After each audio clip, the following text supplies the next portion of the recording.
Welcome student, Diploma Civil Second Year Third Semester. Subject Environmental Studies. Environmental Studies.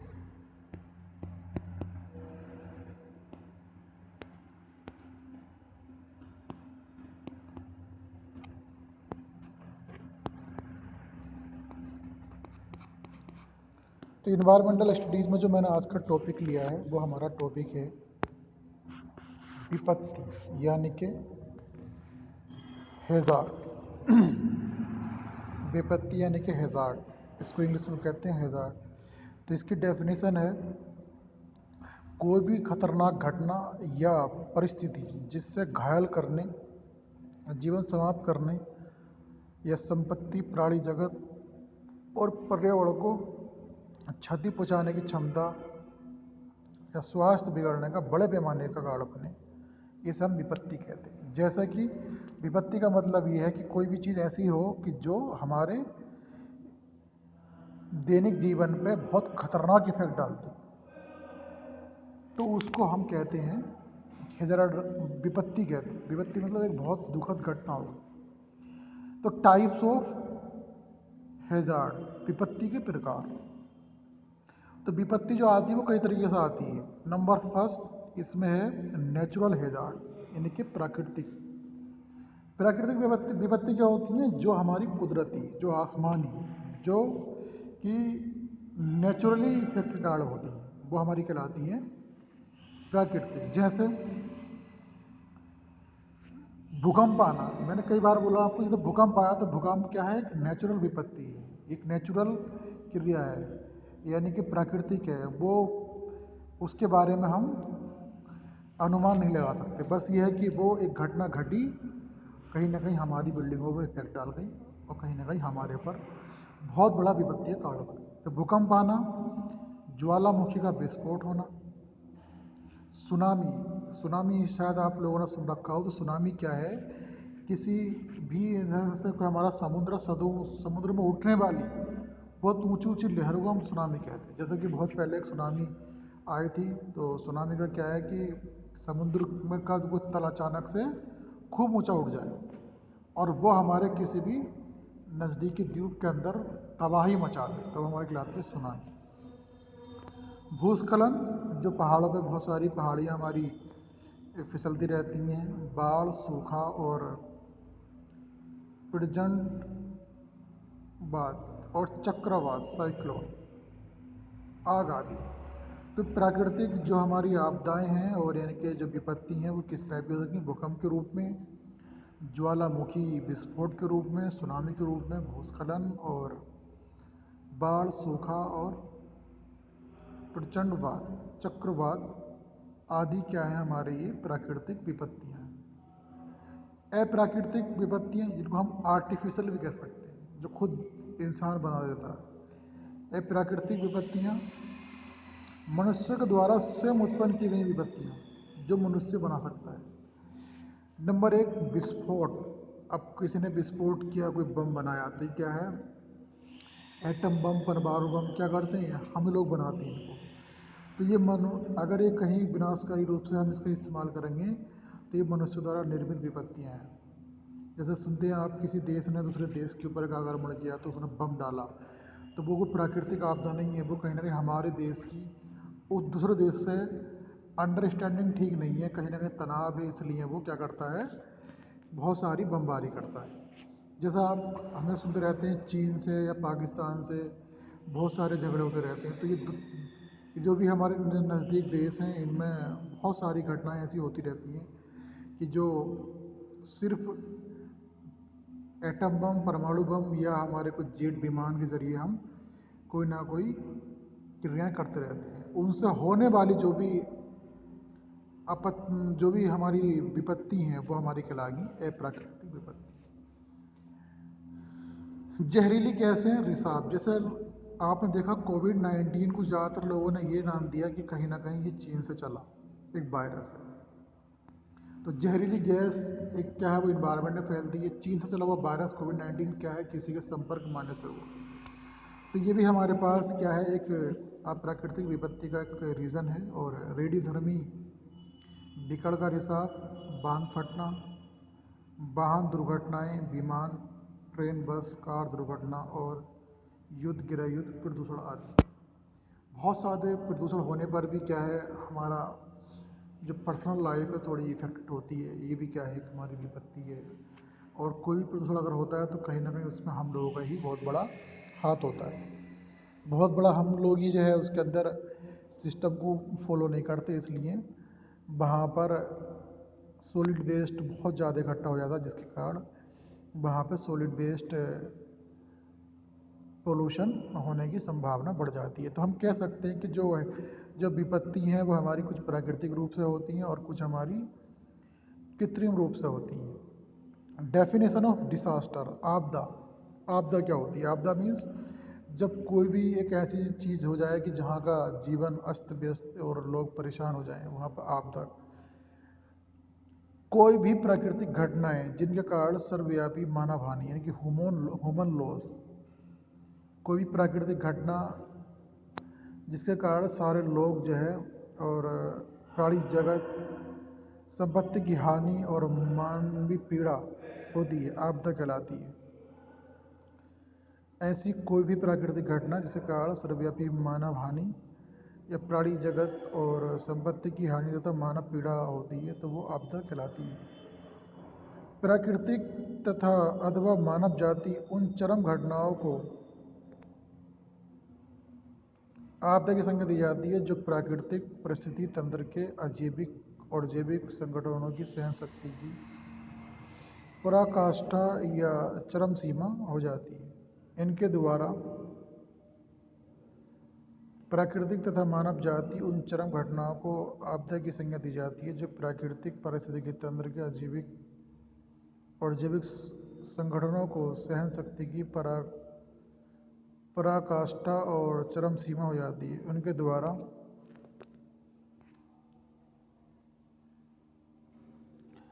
उत्पन्न परिवर्तनों के साथ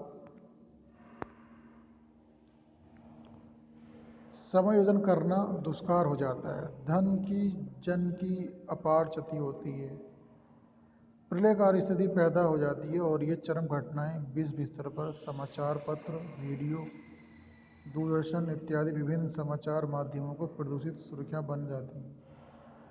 वास्तव में देखा जाए तो डिसास्टर उपलब्ध संसाधनों का भारी विनाशकारी है और भविष्य में होने वाले विकास का मार्ग अवरुद्ध करती है। तो डिसास्टर जो हमारा है, यानी कि जो इसने हिंदी में इसका नाम दिया आपदा। आपदा क्या है? कहीं पर बाढ़ आना, ये भी एक आपदा का पार्ट है। कहीं पहाड़ी फिसल कर गिर जाना, ये भी आपदा का बहुत बड़ा पार्ट है। इफेक्ट ऑफ डिसास्टर, आपदा के प्रभाव। क्या क्या इफेक्ट पड़ते हैं जब कोई आपदा आती है? तो उस आपदा के आने से हमारे ऊपर क्या क्या प्रभाव पड़ते हैं? नंबर 1, समाज के सामान्य क्रियाकलापों में गंभीर अवरोध, यानी कि serious disruptions of normal functioning of society. प्राणियों एवं संपत्तियों की बड़े पैमाने पर हानि। आपदा में हुई क्षति का सामना करने के लिए बाहरी सहायता की आवश्यकता।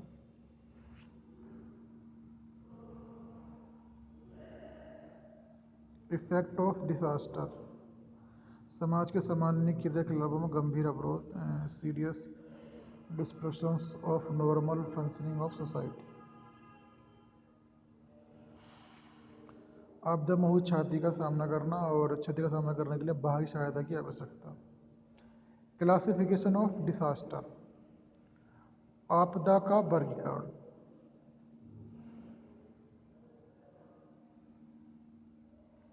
सोर्सों के आधार पर आपदा का वर्गीकरण अग्र प्रकार से किया जाता है। नंबर फर्स्ट,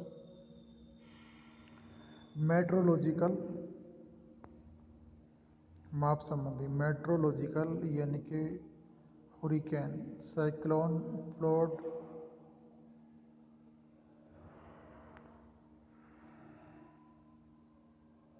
सोर्स के आधार पर आपदा का वर्गीकरण निम्न प्रकार है। मेट्रोलॉजिकल प्रचंडवाद, चक्रवात, फ्लड और सूखा। नंबर 2, कहीं भी सूखा पड़ गया, बरसात नहीं हो रही, ये भी एक आपदा का रीज़न हो सकता है। चक्रवात, साइक्लोन हमारे बनते रहते हैं, ये भी एक आपदा का बहुत बड़ा पार्ट है। प्रचंडवाद और मेट्रोलॉजिकल, माप संबंधी। स्थल, टोपोग्राफिकल, भूस्खलन, बर्फ, बोल्डर एवं कीचड़ का प्रवाह। टेक्टोनिक प्लेटों से संबंधित टेक्टोनिक, भूकंप, ज्वालामुखी। जो टेक्टोनिक प्लेट जब आपस में टकराती हैं तो कहीं ना कहीं टेक्टोनिक प्लेटें क्या होती हैं कि जब हमारे कोई ग्राउंड के नीचे एक प्लेट हमारे पास ये, एक प्लेट हमारे पास, जब ये आपस में टकराती हैं तो कहीं ना कहीं इस तरीके से ये एक दूसरे के ऊपर चढ़ जाती हैं, जिससे क्या है, पृथ्वी हिलना शुरू कर देती है। तो टेक्टोनिक प्लेटों के कारण भी हमारा भूकंप, ज्वालामुखी आदि। इन्फेस्टिक, संक्रमण संबंधी, टिड्डी दल का फसलों पर आक्रमण, रोगाणु संबंधी आपदाएं, प्लेग, हैजा आदि। ह्यूमन, औद्योगिक दुर्घटनाएं, परमाणु बम आदि। औद्योगिक दुर्घटनाएं, परमाणु बम और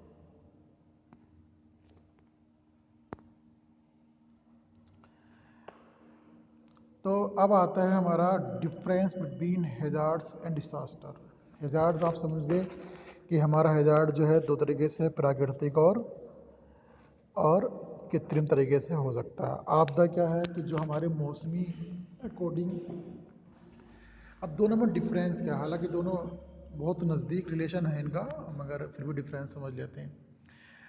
आपदा विपत्ति का ही एक उत्पाद है, सिंबल बोला इसमें कि आपदा यानी कि आप डिसास्टर हैजार्ड का ही एक प्रोडक्ट है। हैजार्ड और असुरक्षा जब आपस में मिलते हैं तब आपदा उत्पन्न होती है। हैजार्ड मीन्स जब कोई भी हैजार्ड्स और असुरक्षा आपस में जब मिलते हैं तो आपदा उत्पन्न होती है। बिना हैजार्ड के अथवा बिना असुरक्षा के आपदा उत्पन्न नहीं हो सकती है। तो जो हैजार्ड हमारा जो विपत्ति है वो बिना विपत्ति के आपदा नहीं आ सकती है, ये सिंपल सी बात है। जैसे भूकंप का आना एक प्राकृतिक रूप है जिसे मानवीय, पर्यावरण एवं संपत्ति संबंधी भारी क्षति पहुंचाने की क्षमता है। यदि उस क्षेत्र के लोगों में भूकंप या सुरक्षा के प्रति पर्याप्त जागरूकता नहीं है तो उनके आवास मिट्टी के, घास फूस की छत डालकर बनाए गए हैं या ईंट चिनाई के बिना अभिकल्पन कराए बना लिए गए हैं। तो भूकंप के उस क्षेत्र में भारी जन धन की हानि निश्चित है, परंतु उस क्षेत्र में पहले से ही लोग भूकंप के प्रति सचेत हैं। उनके मकानों में पर्याप्त भूकंप रोधी उपाय किए गए हैं तो वहाँ न्यूनतम क्षति होगी। दूसरी स्थिति में यह भूकंप आपदा नहीं कहलाएगा, जबकि प्रथम स्थिति में यह एक आपदा है। और एक अन्य उदाहरण में यदि किसी परिवार के एकमात्र पैसा कमाने वाले व्यक्ति की किसी कार दुर्घटना में मृत्यु हो जाती है तो ये उस घटना के लिए एक आपदा है, और उस समाज के लिए जिसमें वह रहता था वो एक दुर्घटना है। अगर किसी घर का एक जिम्मेदार आदमी किसी भी कार एक्सीडेंट में या बाइक एक्सीडेंट में या किसी चलते हुए एक्सीडेंट में दुनिया से चला जाता है तो वो क्या है, उस घर वाले के लिए आपदा है और समाज के लिए क्या है, एक दुर्घटना है। कितनी भी अच्छी बात उन्होंने बोली। अब आपदा क्या है कि जब कोई दुर्घटना या कोई बड़ी घटना उस इंसान पर पड़ जाए तो वो हमारी आपदा कहलाती है। मगर एक खतरनाक दुर्घटना किसी पर्टिकुलर एक परिवार पे पहुँचे या किसी समाज से पहुँचे तो वो उस समाज के या पर्टिकुलर घर वाले के लिए वो एक आपदा बने।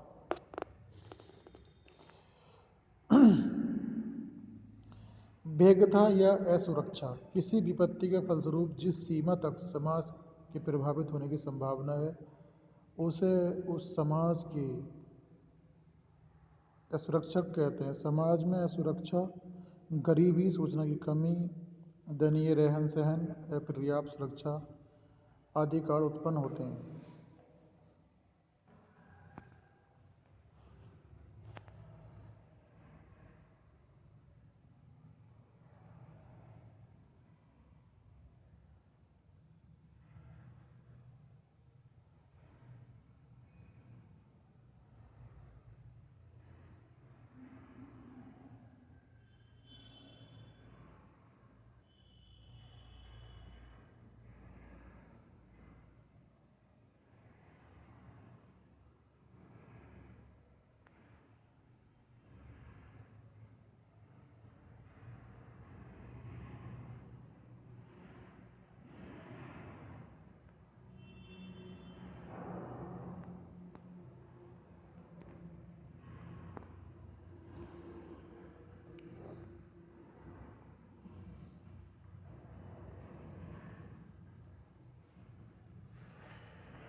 तो स्टूडेंट इसमें अब अगला टॉपिक आया हमारा असुरक्षा को प्रभावित करने वाले कारक। फैक्टर अफेक्टिंग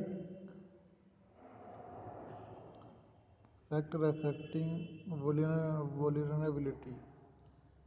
असुरक्षा को प्रभावित करने वाला नंबर एक फिजिकल फैक्टर, भौतिक कारक जा सकते हैं। समुद्री तटीय क्षेत्र में घास फूस से बने मकान चक्रवात आने पर असुरक्षित हैं, जबकि ईंट से बने मकानों में चक्रवात का कोई प्रभाव नहीं पड़ता। दूसरी ओर भूकंप के समय ईंटों के मकान पूरी तरह से धराशायी हो जाते हैं और भूकंप में ईंट के मकान असुरक्षित हैं, जबकि घास फूस के मकान भूकंप के समय सुरक्षित रहते हैं।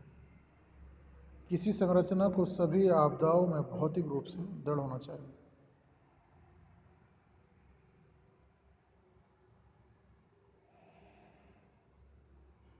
नंबर दो, आर्थिक एवं सामाजिक कारक, इकोनॉमिकल एंड सोशल फैक्टर। आर्थिक एवं सामाजिक रूप से कमजोर तथा पिछले लोग आपदाओं के प्रति ज़्यादा सुरक्षित होते हैं, क्योंकि वे गांवों के निचले इलाकों में रहने के लिए बाध्य होते हैं, जहां बाढ़ आने की हमेशा संभावना होती है।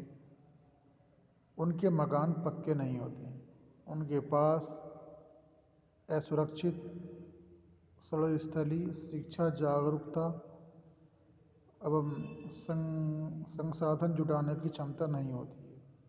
उनके पास सीमित संसाधन होने के कारण आपदा का सामना करने की क्षमता नहीं होती। इसी कारण भारत जैसे विकासशील देश में आपदा के कारण व्यापक विनाश होता है, जबकि विकसित देशों में आपदा का सामना करने की क्षमता काफ़ी अधिक पाई गई है। उम्र एवं लिंग। किसी भी आपदा के समय हुए विनाश कार्यों में यह देखा गया है कि गर्भवती एवं दूध पिलाने वाली महिलाएं, बच्चे, पुरुष किसी आपदा के समय स्वस्थ पुरुषों की तुलना में अधिक असुरक्षित होते हैं। भूकंप और चक्रवात के समय मरने वालों में महिलाएं, बच्चे एवं पुरुषों की संख्या काफ़ी अधिक होती है। ये कह रहे हैं कि जो महिलाएं होती हैं, ख़ास तौर पे अगर प्रेग्नेंट हैं, तो कहीं ना कहीं किसी भी आपदा को आसानी से नहीं झेल पाती हैं और उनके ज़्यादातर मरने के चांस रहते हैं। पॉपुलेशन ग्रोथ, जनसंख्या वृद्धि में भी गरीबी बढ़ती है और गरीबी बढ़ने से लोग रोज़गार प्राप्त करने हेतु शहरों की ओर भागते हैं। ऐसे इलाकों में रहने के लिए बाध्य हो जाते हैं जिनमें आपदा जैसे बाढ़, भूस्खलन आदि आने की संभावना होती है। जैसे जैसे पॉपुलेशन बढ़ेगी तो हम लोग रोज़गार के लिए शहर की ओर पलायन करते हैं और शहर में हम एक रूम लेकर बेबस होकर बाहर रहना शुरू कर देते हैं। सिर्फ पैसा कमाने की खातिर, अपना गुजारा चलाने की खातिर हम वहाँ कोई सस्ता सा रूम ले लेते। जैसा आप लोगों ने यहाँ पे जो रूम ले रखे हैं, कहीं ना कहीं आपने पढ़ाई के लिए ले रखे हैं, तो ये भी एक आपका एक एफर्ट है। मगर ये बेहतर है कि आपके यहाँ पे जितना भी लोकेशन है वो कहीं ना कहीं एक ज़्यादा से ज़्यादा 3 स्टोरी बिल्डिंग बना हुई होगी, तो ये क्षेत्र काफ़ी बेटर क्षेत्र है कि ऐसी कोई दिक्कत नहीं है कि जो बिल्डिंग बहुत ऊंची हो या फिर इतनी मजबूत ना हो। फिर भी आप लोगों को ध्यान रखना चाहिए कि जहाँ पर भी हम लोग रूम लेकर रहें और वो कहीं ना कहीं मकान हमारे इस लेवल का हो कि अगर थोड़ा बहुत भूकंप अगर आता है तो उसको सह सके और हम इजीली उस घर से आसानी के साथ बाहर निकल सकें। वैसे तो कोई भी आपदा बताकर नहीं आती है। किसी भी आपदा का रिलेशन अगर है तो वो पहले इन्फॉर्म करने का नहीं है, कहीं ना कहीं वो अचानक आती है। मगर फिर भी प्रिकॉशन के लिए, सावधानी के लिए हमें पूरी व्यवस्था करके रखनी चाहिए।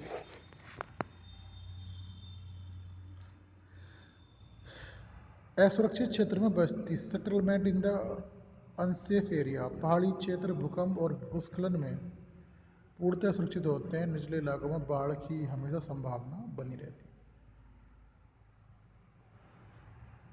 आक्रमण की गति, आक्रमण की गति के आधार पर आपदा दो प्रकार की होती है। स्पीड ऑफ ऑनसेट, आक्रमण की गति के आधार पर आपदा दो प्रकार की होती हैं। तीर नंबर फर्स्ट क्यूक, नंबर दो धीमी इनके स्लो। नंबर फर्स्ट तीर क्यूक। कुछ आपदाएं बिना किसी पूर्व चेतावनी के बहुत जल्दी आ जाती हैं। अत्यंत सूक्ष्म समय से विनाश ही विनाश दिखाई देता है। ऐसी आपदाओं में जीवन और संपत्ति बचाने के लिए कोई समय नहीं होता है, और जैसे भूकंप, सुनामी, कुछ आपदाएं बिना किसी चेतावनी के बहुत जल्दी आ जाती हैं और अत्यंत सूक्ष्म समय विनाश हुए विनाश दिखाई देती हैं। स्लो, कुछ आपदाएं धीरे धीरे आती हैं। ऐसी आपदाओं के आने पर जीवन एवं संपत्ति दोनों को बचाने के पर्याप्त अवसर रहते हैं। हमें सुरक्षा उपाय अपनाकर आपदा के प्रभाव को कम कर सकते हैं। खतरा यानी कि रिस्क। किसी क्षेत्र में विशिष्ट तीव्रता की आपदा के कारण संभावित हानियां जैसे मृत्यु, घायल संपत्ति, आर्थिक कार्यकलाप आदि का माप रिस्क होता है। जब विपत्ति की तीव्रता उच्च हो तथा क्षेत्र की वेगता भी अधिक हो तब उस क्षेत्र में आपदा खतरा काफ़ी अधिक होता है। इसके विपरीत हल्की विपत्ति और कम वेगता की स्थिति में आपदा खतरा भी कम रहता है। आपदा के खतरे के लिए निम्न सूत्र ज्ञात करते हैं। आपदा का खतरा बराबर विपत्ति गुणा वेगता अपॉन क्षमता। तो स्टूडेंट, ये आपका इन्वायरमेंटल स्टडीज़ का एक बड़ा वेरी मोस्ट इम्पोर्टेंट पार्ट था। और इसके बाद हम डिसास्टर मैनेजमेंट के ऊपर, सुनामी और बहुत सारे जो पॉइंट जो आप सुनते रहते हैं आपदा के, उनके बारे में हम डिस्कशन ज़रूर करेंगे। तो प्लीज़ आप इसको आप नोट डाउन करें, या अगर मेरा समझ लिया है तो इसको याद करें, और कहीं ना कहीं आप गूगल से किसी भी मीडिया के ज़रिए या अपनी बुक्स के ज़रिए आप इसको थोड़ा स्टडी करें। तो थैंक यू क्लास, इस लेक्चर में इतना ही। बाकी फिर हम नेक्स्ट लेक्चर में आपसे फिर बात करें।